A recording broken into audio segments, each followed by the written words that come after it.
What is up, everybody? This is just a little impromptu live session. Got to knock the dust off a little bit.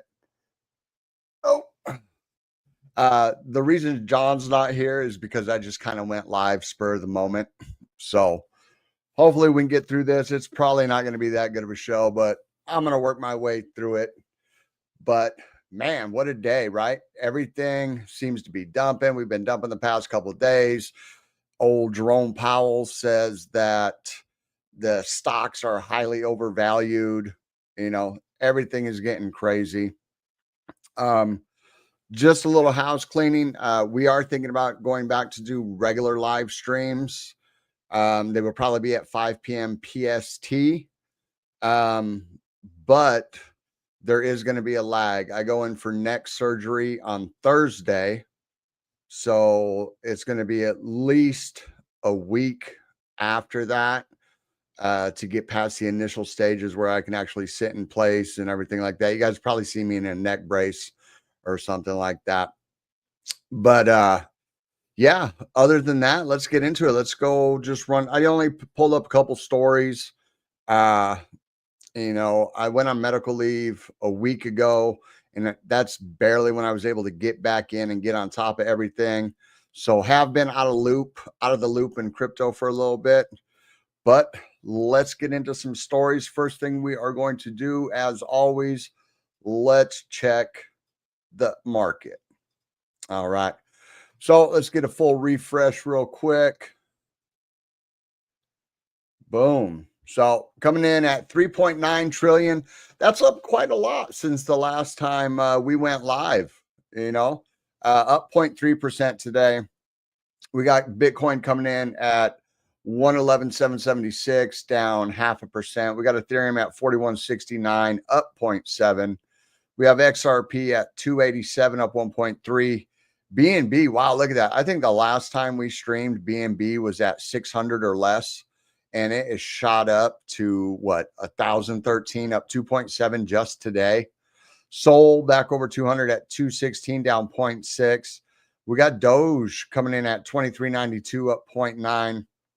Lido staked Ether, nobody cares about that. Tron at 33.61, down 1.6. And Cardano knocked out of the top 10 at 81.21. So not looking too bad. Let's see, Aster. What about that? Aster looked like it was getting ready to crumble. It fell below the 0.382, bounced off of the 0.5, went below it, hit the SR level at 184, and then decided it was going to pump again. So whoever's in them Asters, I know Crypto King is in Aster, you know, good for you guys. We got Avalanche up 7.9. We got Mantle up 6.5. Aave up 4.1. Near up 3.6. Quant up 3.2. BNB up 2.7. Athena up 2.4. So even though it's kind of a red day, you know, the past couple of days have been red, we do got some pumpers here, you know, with Aster leading the way. Let's look at the biggest losers. Story IP, it was up yesterday, down today 16%. Meme Core, don't even know what that is, down 13. Provenance Blockchain Hash down 8.7. Man, I've been out of the loop. I don't even know what these coins are. You know, I was ashamed to admit it. I don't even know what Meme Core, Hash, or MYX is. World Liberty Fi, we already know what that is. Trump's family's token that started off hot and dumped just like all the rest of the coins. So Pi's down, like this one. I don't even know. Oh, that's staked Hype. So Hype is down, but still not looking too bad. If we look at the traditional market, we got the Dow Jones. You know, it's down 100 points, which, you know, it pulls back. According to that, S&P pulls back from record as AI trade with NVIDIA fizzles. So I know China is trying to, they're putting forth a company that's supposed to, like, you know, blow NVIDIA out of the water. We'll see. Who knows? But S&P, everything's down and the VIX is up, you know, and I think a lot of this, it looked like we were getting ready to have a nice little pump. Bitcoin was forming an inverted head and shoulders. on the 1 hour. And then boom, it started to roll over a little bit overnight. And then Fed Chair Powell decided to have a little speech and boom, it just dumped. And now we're dumping again. So looks like we might be getting some kind of bull div if we can get this to come back to the upside, as we're putting in a lower low with the flat on the momentum wave. Stokes are reset, but we'll get into that in a little bit. In other news, let's see. What's up, Blocky? How's it going, bro? Let's see. What are the top 5 stories according to Grok? Well, the SEC approves grayscale Ethereum ETFs under new framework. The U.S. Securities and Exchange Commission has greenlit Grayscale's Ethereum exchange traded fund via a novel generic listing process, streamlining approvals for spot ETH products. This move accelerates institutional access to Ethereum amid its post-Pectra upgrade momentum, potentially boosting the ETH price towards 4,500 by year end. Well, I hope it gets over 4,500 by the year end, because we were just over 4,500 2-3 weeks ago. So that seems a little crazy. Seems not very optimistic in my opinion. The approval comes despite recent ETH ETF outflows of 76 million, signaling regulatory thawing in altcoin assets for altcoin assets. Strive acquires Semler Scientific in a 1.34 Bitcoin fueled deal. Vivek Ramaswamy Strive Asset Management announced an all-cash acquisition of Bitcoin treasury pioneer Semler Scientific for 1.34 billion, merging two firms with over 567 million in Bitcoin holdings. This consolidates corporate Bitcoin adoption, with Semler now the 5th largest public Bitcoin holder. So that's interesting. You know what? Let me move these around because I am trying to read the screen through the StreamYard thing, and it is just not working right. That text is too small, even with my glasses. All right. So 1.8 billion in crypto liquidations rocked markets amid Bitcoin dip. Crypto sector suffered its largest liquidation cascade of 25, wiping out 1.8 billion in positions, mostly long bets, as Bitcoin slipped below 112,000, triggering 2.9% daily drop. Ethereum and top alts like Sol followed suit, the global market cap dipping to 3.9 trillion. Analysts attribute volatility to sticky inflation fears and ETF outflows. 363 million for Bitcoin funds, but warn of no immediate cascade risk. So I think this is just like, this is the lull before the storm. You know, the fact that we are so in the green in September is historically a little different. I know the past couple of years we've been green as more and more institutions come in and stuff like that. So for us to have a little bit of dip going into Q4, to me, it just seems like normal. 21 Shares launches spot Doge ETF and DTCC, sparking meme rally hopes. 21 Shares spot Dogecoin ETF has been listed on the Depository Trust and Clearing Corporation, inching closer to full U.S. trading approval and fueling speculation of a 50-cent Doge surge. This follows iShares' similar filing and aligns with meme coin frenzy, including Troll's Coinbase Roadmap Edition. The ETF could unlock billions in retail inflows, amplifying Doge's cultural momentum. And then Avalanche rallied 10% to 33, bucking the broader market downturn driven by institutional treasury accumulations and rising total value lock TVL in Avalanche's DeFi ecosystem. Stablecoin inflows and integration like Shopify Solana Pay, signal real-world adoption. Charts indicate potential push to $55, underscoring AVAX edging over rivals like Ethereum. So along with we go over here and put this out earlier.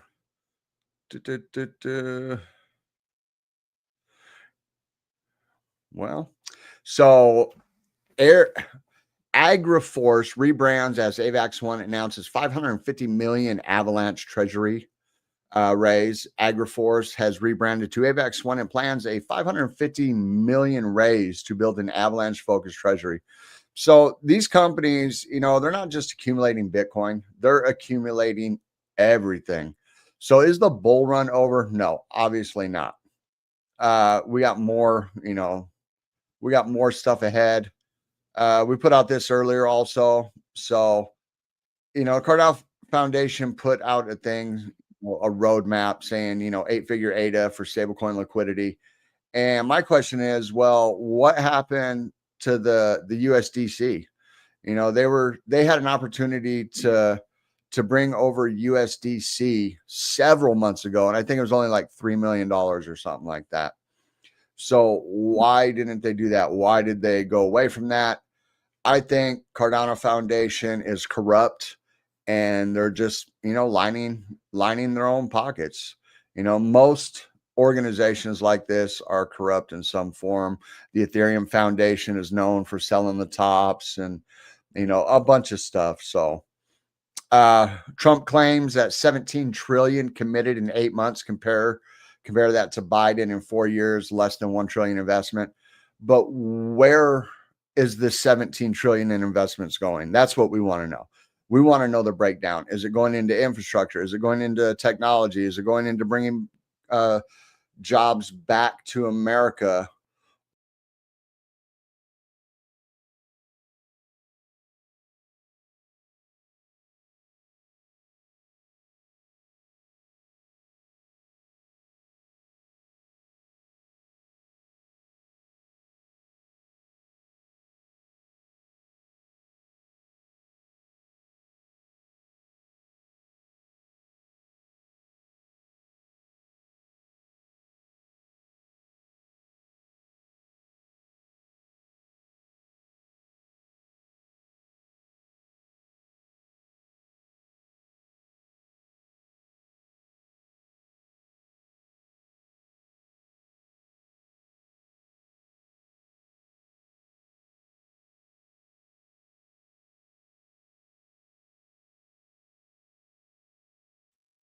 And apparently I hit the mic, it was muted. I don't know where you guys were, it stopped coming across that. But the question is, if with the RLUSD, my question is, why would the banks use XRP for cross-border payments, an asset that is unstable, that fluctuates, when they can use RLUSD? So is XRP, does it really have a future outside of being a gas governance token, say like Ethereum or like something like that? Or is it truly going to be integrated?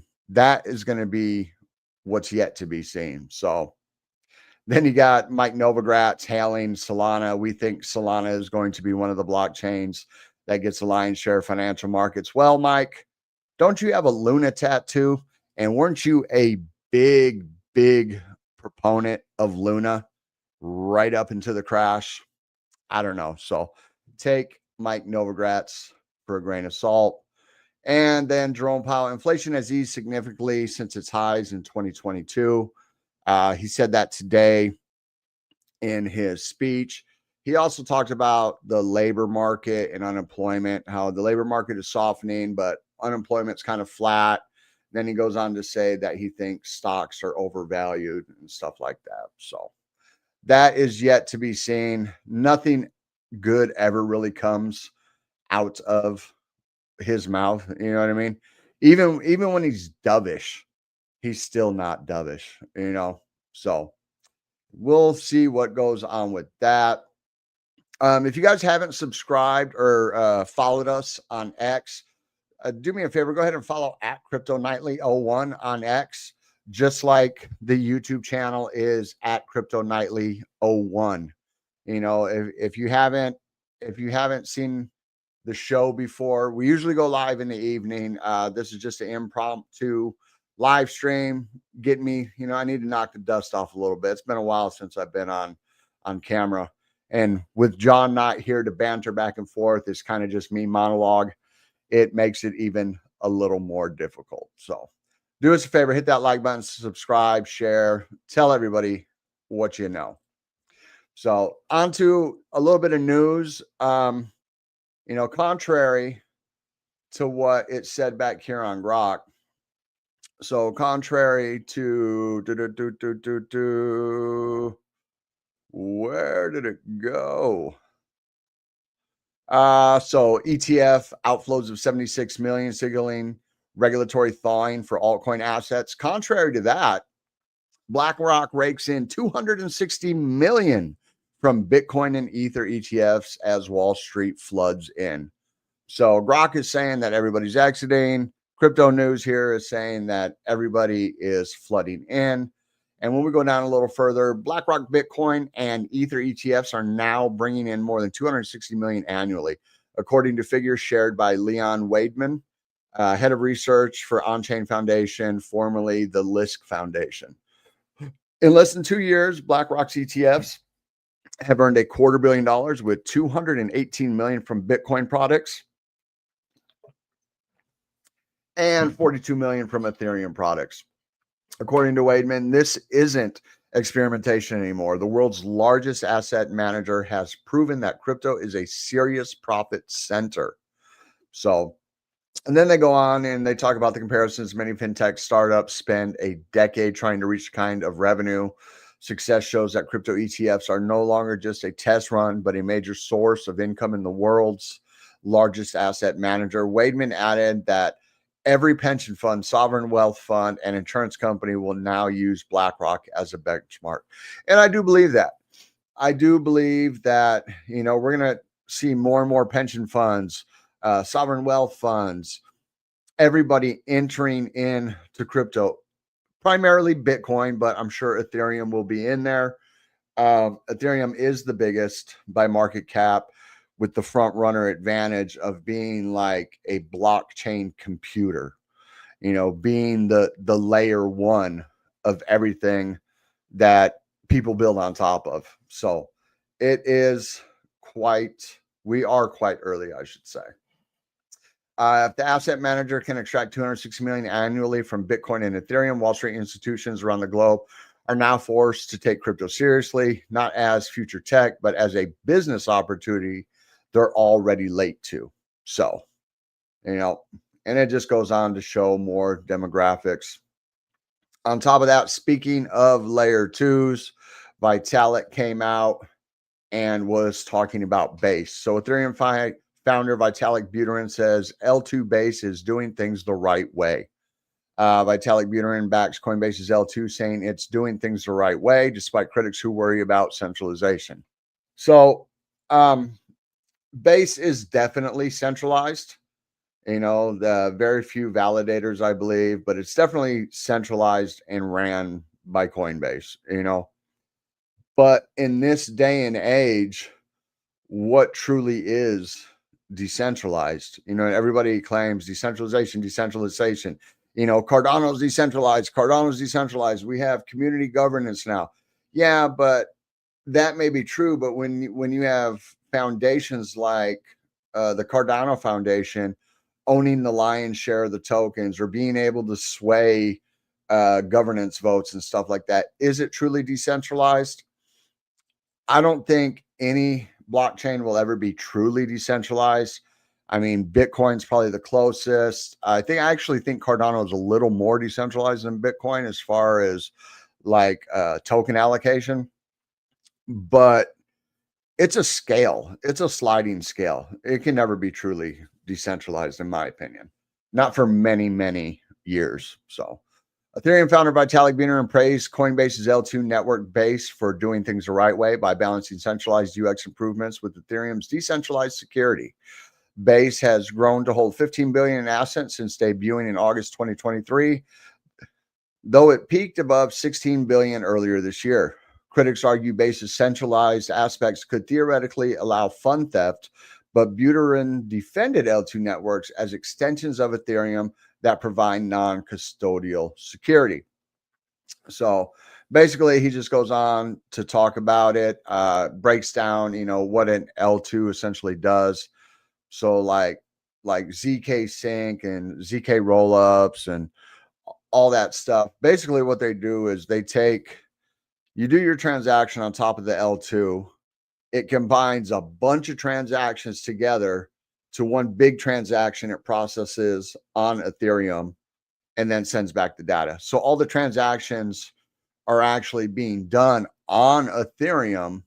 They're just being done within a packet of information that's been, put together on the L2. So essentially, dumbing it down. I'm not a tech, but that's essentially where we're going at for that. So, and it goes on to talk about after debuting in 2023, the network has grown to hold 15 billion worth of assets. This is not an all-time high, though in January, May, a few times over the summer, the total asset values on the network have inched above 16 billion. Other popular L2s include Arbitrum and Optimism. In fact, Base was built with the OP stack, which is the open source tech frame developed around Optimism. It's funny. They talk about Arbitrum and Optimism. Whatever happened to Matic? What happened to Polygon? It just disappeared. Like its price is in the gutter, and the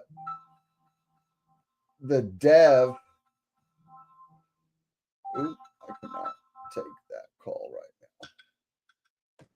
now. The founder of Polygon, I remember last cycle came out and was saying that Polygon will always be a need, even as Ethereum scales. There's always going to be a need for faster, quicker chain on top of that. So it's funny that Polygon's not even in the discussion anymore. All right, let's go into some quick charts real quick. And let's see here. So like I was saying on the 1 hour last night, I put out this head and shoulder pattern. Obviously it failed.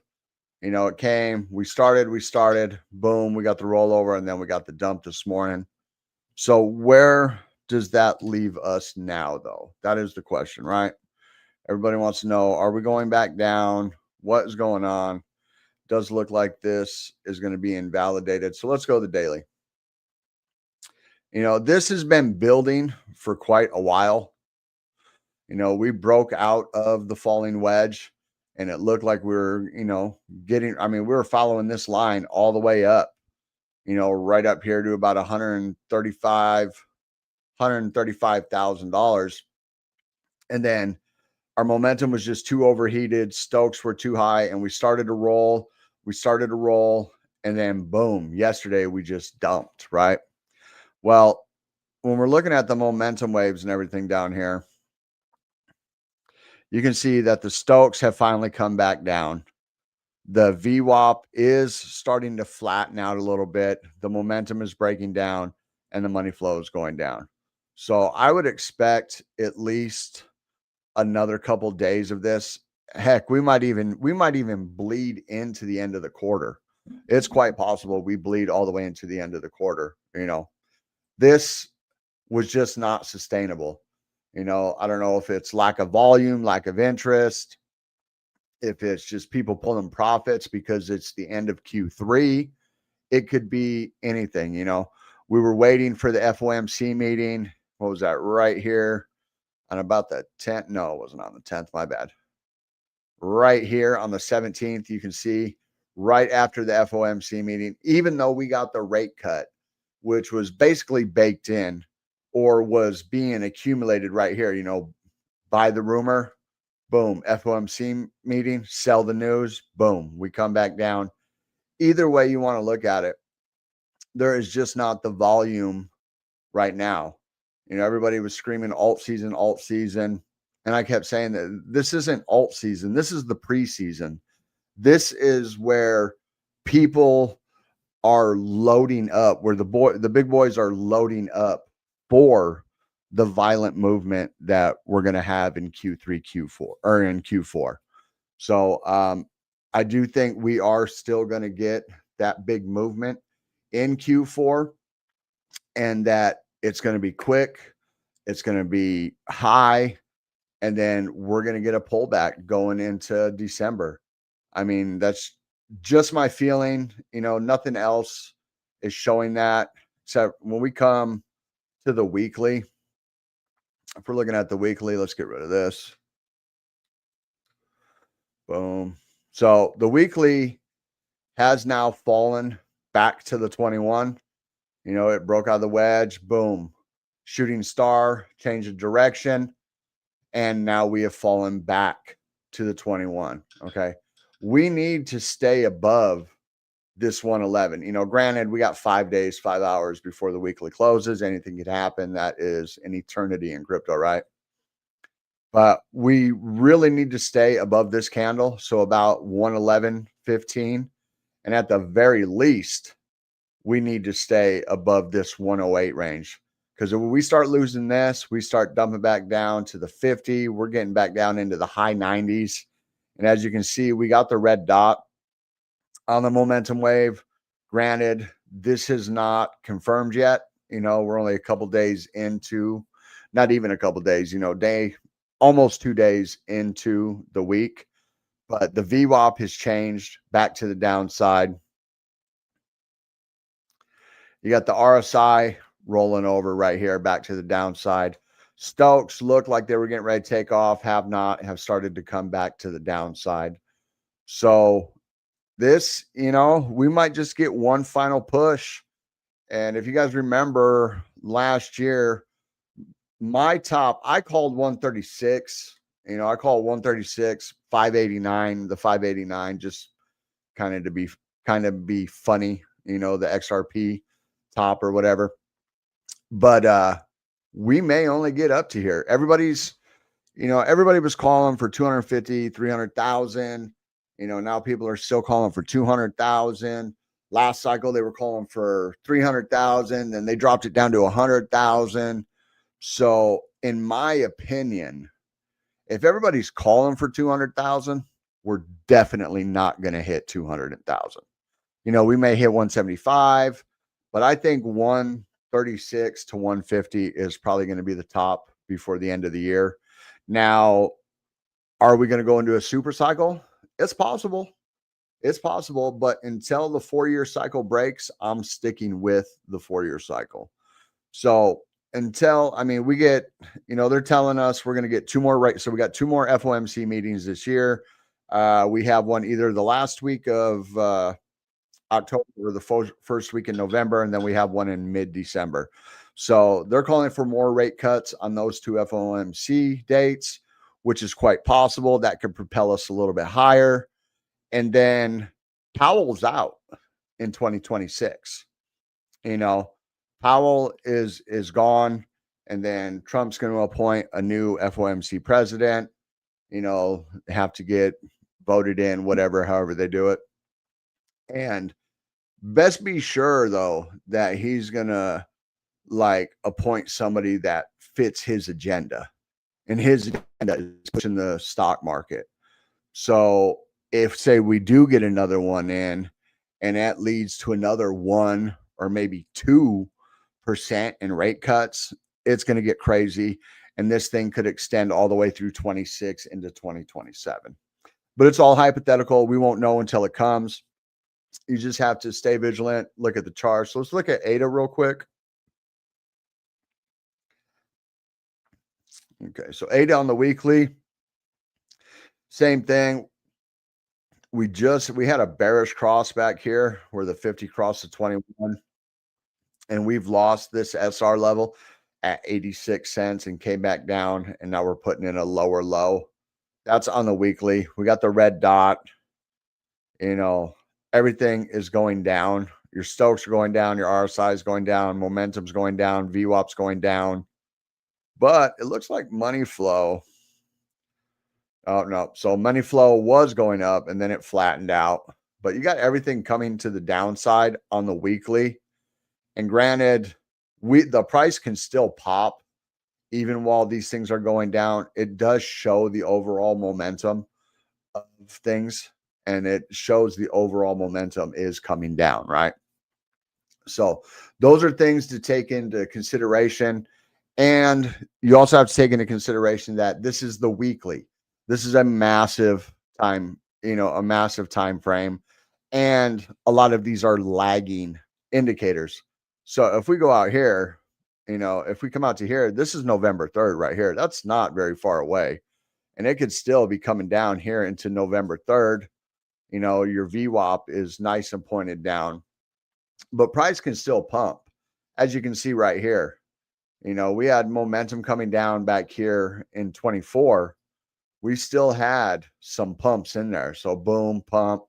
And then right here, even we just got this little blip, boom, pump, almost up to the new high and then back down. So, but people want to know what's in the immediate. So let's look at the daily. And structure looks a lot like Bitcoin, as a matter of fact.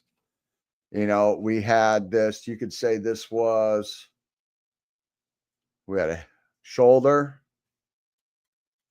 head, shoulder,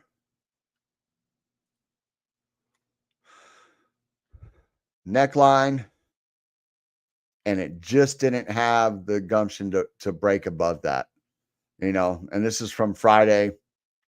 So remember, FOMC was right here. We still got a little pump out of it, but then it just came back down. So it looks a lot like Bitcoin, you know. If we go up to Bitcoin, probably similar.